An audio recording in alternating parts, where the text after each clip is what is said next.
Bismillahirrahmanirrahim. Assalamualaikum warahmatullahi wabarakatuh.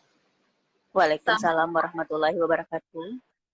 Selamat siang teman-teman, sahabat rekan Pandangan Center yang sudah hadir pada live Instagram kita pada siang hari ini. Terima kasih sudah hadir persembahan dari Rumah Sakit Khusus Mata Pandangan Center untuk sahabat Pandangan Center semua. Nah, kembali lagi bersama saya, Herani Suryawutami. Mudah-mudahan teman-teman nggak bosan ya melihat saya terus. Jadi kembali lagi di acara talk show kita sekarang dengan topik yang berbeda, yaitu mengenai mata bintitan. Tidak usah panik, ini solusinya. Nah, pada kesempatan kali ini, seperti yang udah teman-teman lihat, bersama saya sudah hadir dokter spesialis mata kita, Dr. Reni Anggraini, spesialis mata. Beliau merupakan salah satu dokter subspesialis infeksi di Rumah Sakit Khusus Mata Pandangan Center. Dan sebelum kita mengundang narasumber kita untuk join ngobrol bersama kita, aku mau cerita dulu nih. Jadi mau cerita dulu buat teman-teman semua. Jadi teman-teman tahu nggak sih apa itu bintitan? Nah, bintitan atau yang mungkin bahasa medisnya itu adalah hordeolum, adalah suatu kondisi di mana adanya bintitan kecil atau seperti bisul kecil yang tumbuh di bagian kelopak mata. Di kelopak mata, apakah di dalam mata ataupun di bagian luar kelopak mata. Terkadang juga bisa muncul bagian yang di dalam itu akan lebih menyakitkan daripada yang tumbuh di luar. Nah, biasanya kalau ada bintitan juga teman-teman yang pasti banyaknya bilang kotor atau segala macam. Nah, sebenarnya kita harus tahu bintitan itu berbahaya nggak? Nah, daripada teman-teman bingung, sekarang kita akan langsung undang narasumber kita, dokter Reni, spesialis mata, untuk segera bergabung. Baik, Dokter Reni, selamat siang dokter. Waalaikumsalam, selamat siang Rani. Selamat siang dokter. Nah, apa kabar dok? Alhamdulillah, hujan ya? Iya, sekarang lagi hujan nih dokter. Nah,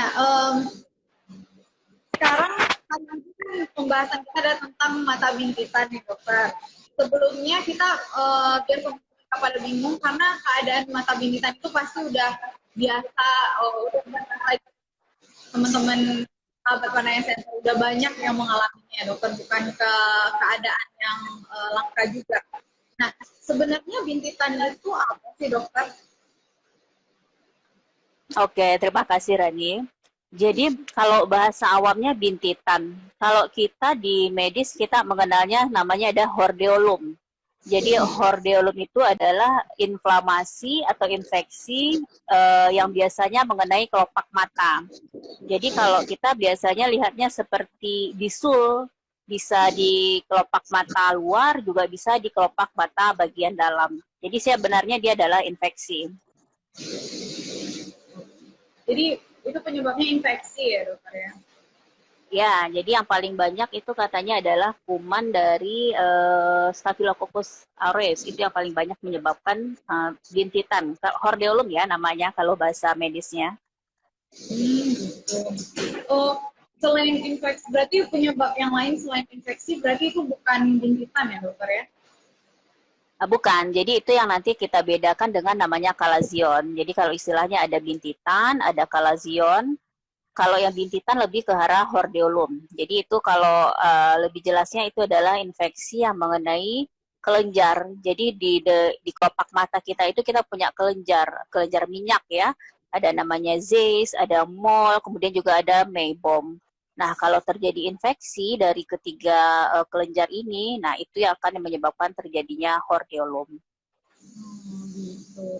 Nah, teman-teman, berarti kalau hordeolum ini atau bintitan itu terjadi karena ada infeksi. Berarti yang menyebabkan bengkak di mata itu nggak cuma sebenarnya bukan karena infeksi aja, ada penyakit yang lain, tapi kalau bintitan itu disebabkan karena infeksi dari Staphylococcus ya dokter ya. Nah, sebenarnya dokter, siapa aja sih dokter yang bisa kena bintitan ini? Apakah ada range umurnya, anak-anak, atau harus orang dewasa? Yang kebanyakan kena siapa aja sih dokter? Jadi sebenarnya kita semua itu berisiko untuk terkena bintitan atau hordeolum ini. Jadi dari penelitian sebenarnya tidak ada predileksi umur atau predileksi dari jenis kelamin, jadi sama saja, mau usia muda, usia tua, anak-anak, mau perempuan, mau laki-laki, itu semua bisa terkena hordeolum ini. Cuman memang ada beberapa faktor resiko yang menyebabkan seseorang itu lebih rentan untuk terkena hordeolum. Nah, ada pun faktor-faktor resiko yang menyebabkan seorang lebih rentan, misalnya pada orang-orang yang ada blefaritis ya istilahnya, berarti infeksi di kelopak matanya, di kelopak mata kita kan punya bulu mata. Nah, kalau ada infeksi di situ namanya blefaritis, itu resiko untuk terjadinya hordeolum itu juga akan lebih tinggi. Kemudian higienis atau kebersihan juga sangat menentukan. Misalnya kalau ini mungkin yang paling sering ya sahabat PSC semua yang pakai kosmetik di daerah mata, misalnya eyeliner atau apa ya, maskara ya. Jadi kalau misalnya kosmetik kita itu dia terinfeksi kuman, nah itu juga bisa menyebabkan infeksi pada mata kita yang menyebabkan nanti terjadinya bintitan. Kemudian orang-orang yang dengan penyakit tertentu tadi ada blefaritis, kemudian juga ada namanya rosacea. Kemudian itu rosacea itu seperti jerawat ya, jadi mukanya mungkin banyak jerawat juga di kelopak matanya. Nah itu juga faktor risiko lebih gampang terjadi bintitan.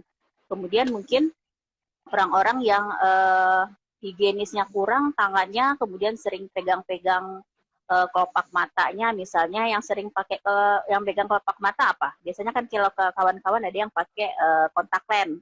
Jadi kan sering buka pasang. Nah, kalau tangannya kebersihannya tidak terjaga, nah itu juga bisa menyebabkan hordeolum tadi. Kemudian penyakit tertentu selain yang blefaritis tadi, ternyata orang-orang dengan DM itu juga lebih rentan untuk terjadinya hordeolum ini. Tapi kalau makanan, kalau kita dengar kan banyak tuh dari pasien makan telur, makan ikan. Nah, sebenarnya dari penelitian tidak ada sama sekali hubungan makan telur dengan bintitan, makan ikan dengan bintitan. Malahan yang lebih parah lagi katanya ini ngintip orang mandi ya Rania. Jadi mengintip orang mandi nanti bintitan. Nah, itu sama sekali salah ya. Ya itu banyak banget orang-orang di luar sana, oh misal kalau mata bintitan, kamu ngeliatin orang habis mandi ngintip. ya? Ya benar. Betul. Jadi bintitan ini sebenarnya berbahaya nggak sih dokter? Apakah menyebabkan misalnya kebutaan atau misalnya kehilangan penglihatan? Apa itu berbahaya dokter? Nah, kawan-kawan sahabat PSC semua juga nggak usah khawatir ya. Jadi sebenarnya bintitan ini adalah penyakit yang self-limited disease. Jadi dia bisa sembuh sendiri. Nah, jadi nggak usah khawatir. Jadi sebenarnya dia adalah gejalanya atau termasuk penyakit yang ringan. Kenapa? Karena tidak kita apa-apa pun, tidak kita kasih obat, tidak kita kasih salep, dia bisa sembuh sendiri. Tapi ada syaratnya. Syaratnya nanti biasanya dia akan sembuh sendiri itu dalam waktu 3 hari, 2-3 hari. Tapi kalau dalam 2-3 hari dia tidak ada perbaikan atau tidak mengecil atau tambah besar, nah itu hati-hati. Itu bisa menyebabkan penyakit lain yang harus cepat berobat ke dokter mata. Makanya kalau dibilang penyakitnya ringan, sebenarnya ringan. Tapi ada beberapa kasus, mungkin nggak terlalu banyak ya, 1-2 kasus, terutama itu kalau mengenai anak-anak, bintitan itu bisa menjadi infeksinya lebih hebat lagi, itu nanti bisa jadi selulitis preseptal namanya, jadi mengenai seluruh kelopak matanya, malahan kalau tambah hebat dia bisa menjadi selulitis orbita, itu bisa infeksinya itu menjalar ke dalam mata, yang nanti ujung-ujungnya bisa menyebabkan kebutaan, malah juga bisa tantangannya nyawa. Jadi kalau secara umum sebenarnya dia ringan, tapi ada hal-hal tertentu yang kita harus waspada karena dia juga bisa berefek yang lumayan berat ya kepada pasiennya. Gitu. Berarti sebenarnya nggak terlalu, ada beberapa kondisi yang justru membahayakan, tapi sebenarnya secara umum mata bintitan ini kalau kita nggak membahayakan penglihatan juga berarti ya. Ya, kalau yang secara umum dia tidak membahayakan. Tapi seperti saya bilang tadi, kalau dia sudah sampai ke selulitis preseptal, kemudian jadi selulitis orbita, nah itu bisa mengancam ke penglihatan, bahkan juga bisa mengancam ke nyawa pasien. Teman-teman, jadi kalau seandainya nanti ada yang mengalami mata bintitan, jangan lupa untuk langsung memeriksakan ya. Jangan dilakukan tindakan sendiri aja, apalagi tambah dipencet-pencet atau masa dipakai, apalagi tangannya kita nggak tahu ya Bu, tangannya itu kotor atau segala macam yang akan makin memperburuk justru nanti bintitannya makin gede. Gitu. Nah, kalau tadi berarti dengan sebelumnya tadi udah dengar istilah hordeum ya dokter ya. Hanya dengan di poli misalnya ada istilah hordeum, kalazion. Apa mereka berdua itu sama dok? Hordeum dengan kalazion.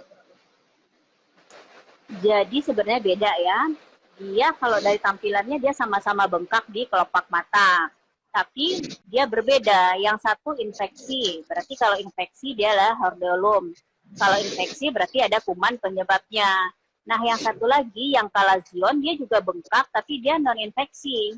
Jadi dia tidak ada kumannya di situ. Tapi yang terjadi adalah sumbatan dari kelenjar. Biasanya kalau kalazion dia mebom ya bagian dalam mata kita.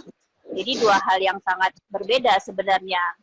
Dan gejala atau keluhan pasien pun akan berbeda. Kalau infeksi, namanya infeksi pasti ada benjolan, benjolannya itu merah, kemudian pasien akan mengeluhkan nyeri, kemudian bisa saja kita lihat ada seperti nanah di puncak dari benjolannya itu bisa saja. Kemudian bedanya dengan kalazion, dia bengkak, tapi pasiennya nggak nyeri. Warnanya juga kadang bisa saja merah, tapi bisa juga nggak terlalu merah. Dan juga kita tidak akan temukan adanya seperti nanah di benjolannya itu. Jadi mungkin kalau ada teman-teman yang kok matanya ada benjolan atau bengkak, tapi kok nggak nyeri ya. Nah, itu berarti kemungkinan adalah kalazion. Tapi kalau dia bengkak, bengkaknya kecil, tapi kawan-kawan merasa dia sangat, dia merasa nyeri, merasa tidak nyaman. Nah, itu adalah hordeolum. Jadi yang membedakannya itu, jadi bukan dari ukuran berapa besarnya, tapi dari keluhan pasien, subjektifnya seperti nyeri tadi, kemudian juga dari bentuknya juga itu berbeda. Oh, berarti yang membedakannya itu kayak nyerinya juga ya dok, dan juga penyebab nyerinya. Iya. Nyeri itu disebabkan karena hordeolum ya dok. Ya benar. Nah itu teman-teman, jadi kalau seandainya mata bintitannya itu terasa nyeri dan juga mulai sakit kalau seandainya memang walaupun kecil itu namanya hordeolum. Kalau seandainya tidak menyebabkan nyeri dan tidak sakit namanya adalah kalazion. Nah kalau misalnya nih tadi menemukan di dalam poli, biasanya teman-teman yang mengeluhkan matanya bintitan tersebut, biasa terjadi di mata yang sama itu, tandanya seperti apa? Kenapa bisa seperti itu? Kenapa bisa berulang di tempat yang sama gitu? Padahal udah dilakukan pengobatan atau ada NCC juga. Gitu. Ya, terima kasih. Jadi mungkin yang pertama mungkin kita belum singgung tadi terapinya Rani. Jadi kalau punya hordeolum, kawan-kawan nggak usah buru-buru ke dokter mata juga nggak apa-apa. Jadi saya bilang tadi, dia dalam 2-3 hari, dia bisa sembuh sendiri. Tapi ada tapinya, caranya bagaimana? Jadi harus kompres. Kompres dengan air hangat, kompresnya 4 kali sehari, dan dikerjakan memang agak lama, 10-15 menit. Jadi kalau dalam 10, misalnya baru 3 menit, air kompresan udah dingin, berarti harus dicelupin lagi. Jadi kompresnya memang lama, 10-15 menit, 4 kali, 4 kali aja sehari sudah cukup. Nah, kalau ini dikerjakan selama 3 hari, biasanya perbaikan. Tapi kalau tidak perbaikan dalam 3 hari, berarti sahabat TC harus ke rumah sakit. Nah, kalau ada, tadi baru kita ke arah pertanyaan Rani tadi ya, sudah beberapa kali bintitannya kok kumat lagi. Nah, itu ada beberapa faktornya. Kalau dia di tempat yang sama, bisa saja mungkin waktu dia pertama kali yang hordeolum dulu, penyembuhannya nggak sempurna. Jadi mungkin dari luar dia nggak terlalu bengkak, tapi bisa jadi infeksinya masih ada. Jadi infeksinya sempat agak perbaikan, tapi belum sempurna sembuhnya. Nah, suatu saat bisa saja beberapa minggu atau beberapa bulan kemudian dia bengkak lagi, itu bisa. Itu yang pertama ya. Nah, yang kedua, nah ini kita harus hati-hati. Jadi kalau hordeolum itu berulang pada lokasi yang sama, kita tidak ada salahnya memikirkan apakah ada sesuatu selain hordeolum itu. Berarti kalau ada bengkak, kita pikirkan apakah ini bukannya suatu tumor. Jadi kita tetap harus berpikir yang terjelek. Jadi kalau kawan-kawan sudah punya hordeolum udah beberapa kali tapi masih di posisi yang sama, tetap kita harus pikirkan yang terjelek tadi. Bisa saja dia adalah tumor-tumor di kelopak mata. Karena ada beberapa macam tumor di kelopak mata, itu seperti basal cell, ada squamous, ada sebasea, dan semua kalau tumor kan dia adalah keluhannya bengkak.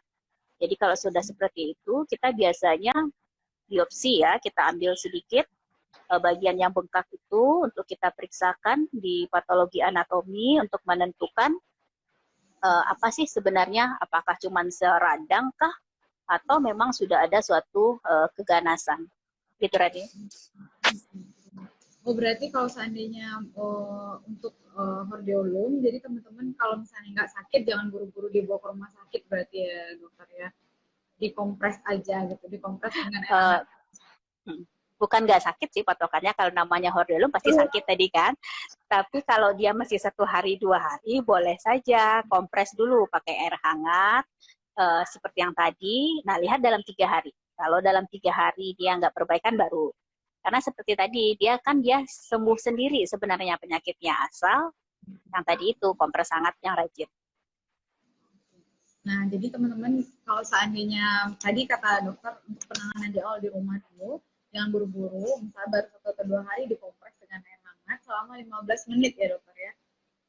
Ya, di dalam 1 hari berarti 3 sampai 4 kali dikompresnya ya dokter? 4 kali boleh, ya. Nah, dokter kalau seandainya misalnya udah besar gitu loh, dokter. Penanganan yang dilakukan tentu harus dibawa ke rumah sakit. Biasanya kita kalau di rumah sakit apa dokter yang kita lakukan untuk hordeolum ini? Jadi biasanya kita tanya dulu ya pasiennya, misalnya dia udah kompres di rumah, sudah rajin kompres hangat, ternyata tidak perbaikan. Nah, kita tentukan dulu hordeolumnya itu bagaimana.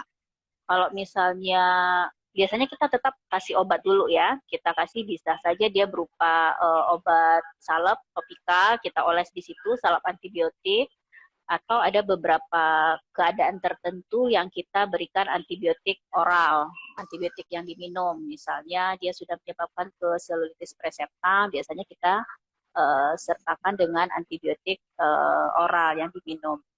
Nah, biasanya kita observasi nih 1 atau 2 minggu. Kalau 2 minggu ternyata dia masih belum hilang, baru kita pikirkan cara yang lain. Nah, cara yang lain itu sebenarnya dia lebih invasif. Ada 2 sebenarnya, Rani. Yang pertama, bisa saja kita injeksikan kortikosteroid intralesi ya ke dalam hordeolum itu. Atau cara kedua, kita insisi kuretase namanya. Jadi kita toreh sedikit hordeolumnya, kemudian kita keluarkan isinya. Itu biasanya isinya nanah ya. Nah, itu adalah pilihannya. Jadi antara 2 tadi, kuretase kah dengan insisi atau dengan injeksi kortikosteroid. Gitu. Nah, berarti untuk penanganan terakhir misalnya kalau udah memang udah besar, berarti nggak langsung dieksisi juga ya dokter, langsung nggak dikuretasi dulu, diobati dulu, dikasih antibiotik dulu berarti ya dokter ya. Nah, jadi kalau seandainya pesan-pesan nih dokter untuk sahabat-sahabat Pandangan Center, apa sih yang harus mereka lakukan supaya bisa terhindar dari mata bintitan? Apalagi untuk teman-teman yang pakai soft lens, sekarang rata-rata orang banyak yang pakai soft lens ya dokter, untuk lebih memudahkan. Apa aja yang harus mereka ingat gitu biar nggak gampang terkena bintitan? Oke, yang pertama pastinya jaga kebersihan ya, apalagi sekarang itu sesuai dengan era pandemi sekarang. Jadi kebersihan tangan itu sangat-sangat penting, karena kalau mau memasang sesuatu atau memakai sesuatu di matanya, itu cuci tangan dulu sebelumnya. Jadi cuci tangan nggak bisa dengan air saja, harus dengan pakai sabun dan air mengalir. Kemudian kalau kawan-kawan pakai softland, baru dipasang softlandnya. Nah, softlandnya juga harus dijaga ya, harus sesuai dengan petunjuk dokter. Bagaimana kebersihannya, bagaimana penggantian cairan pembersihnya, dan segala macamnya. Itu kalau pakai softland. Yang kemudian kalau misalnya teman-teman pakai kosmetik yang dipakai di mata, itu juga sebelum memakaikan kosmetik, berarti cuci tangan dulu. Kemudian sesudah memakai kosmetik, harus dicuci. Itu ingat ya, jadi jangan sampai bawa tidur pakai tetap dalam masker, pakai eyeliner, nah itu nggak boleh. Karena saluran air mata kita itu jadinya tertutup. Nah, karena saluran tertutup itu gampang sekali infeksi. Jadi kalau sudah mau tidur atau habis pakai make up, itu harus segera dibersihkan.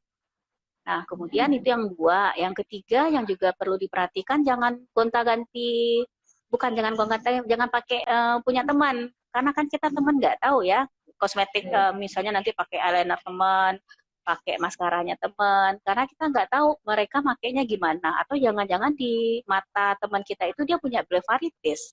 Nah, itu bisa pindah jadinya. Jadi pakai kosmetik wajah yang terutama mata ya, yang punya sendiri. Kemudian yang keempat, perhatikan kadaluarsanya. Jadi kalau pakai kosmetik juga dia kan punya batas kadaluarsa. Kalau sudah lewat dari kadaluarsanya masih dipakai, itu hati-hati karena bisa saja risiko terjadi hordeolum juga lebih tinggi. Nah, itu adalah 4 tadi ya, langkah-langkah untuk mencegah atau mengatasi supaya kita jangan sampai terkena hordeolum. Kemudian yang paling penting juga hindari kebiasaan menguncap mata. Karena ada beberapa teman-teman mungkin punya kebiasaan kucek-kucek mata. Padahal kita nggak tahu kan tangan kita ini gimana habis megang apa. Kalau kucek-kucek mata, risikonya juga akan lebih tinggi lagi untuk infeksi. Kemudian kalau ada penyakit yang mengenai kelopak mata, seperti tadi blefaritis saya bilang, itu harus diobatin ya. Karena dia juga akan meningkatkan risiko terjadinya hordeolum. Oh gitu. Nah teman-teman, bukan karena corona aja ya, berarti kita harus sering cuci tangan. Dan jangan lupa, jangan sampai karena walaupun kita berteman baik sama orang lain, jangan sampai pakai ya. itu berbahaya sekali ya. Nggak semuanya bisa dibagi. Nggak semuanya dibagi. Betul loh, bisa dibagi. Jangan lupa untuk perhatikan kadaluarsa kosmetiknya, bukan karena disayang-sayang atau bukan karena hemat. Jadi harus benar-benar diperhatikan apa yang kamu pakai dan jangan suka mengucap mata. Nah, itu yang paling penting sekali.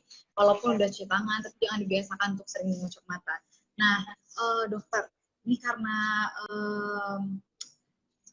kita udah hampir di penghujung waktu talk show kita. Yeah. Mungkin ada sedikit closing statement yang bisa dokter sampaikan untuk teman-teman sahabat pada apa terkait bintitan atau ya pesan-pesan yang bisa teman-teman ingat gitu, dokter. Apa ya? Apa Ran? Apa ya? Jadi ini aja. Kalau kawan-kawan atau teman-teman punya bintitan, jangan langsung heboh atau jangan langsung ketakutan. Jadi kalau ada bintitan, nggak usah terlalu khawatir. Tadi saya bilang coba ini dulu, kompres air hangat, kemudian sambil dimasase sedikit, tunggu 2-3 hari. Nah, kalau dalam 2-3 hari nggak ada perubahan, nah harus segera ke pusat kesehatan. Kemudian, oh iya saya lupa, tadi ada Rani bilang jangan dipencet. Nah, ini hati-hati ya. Kalau punya bintitan jangan dipencet, karena bahaya, bisa saja infeksinya jadi menular kemana-mana yang berakibat lebih fatal lagi. Jadi cukup dengan kompres hangat saja. Itu paling penting. Itu kayak jerawat juga nih, karena teman-teman tangannya digatal jerawat, apalagi kekurangannya dipikir di mata ya dokter ya, apalagi jerawat kan pengen dipencet, jadi jangan sampai nanti kalau seandainya ada ini bakal menyebar kemana-mana dan akan lebih berbahaya lagi. Nah dokter, terima kasih banyak dokter atas sharing ilmu dokter penanganan bintitan untuk teman-teman rekan-rekan sahabat Penanya Center.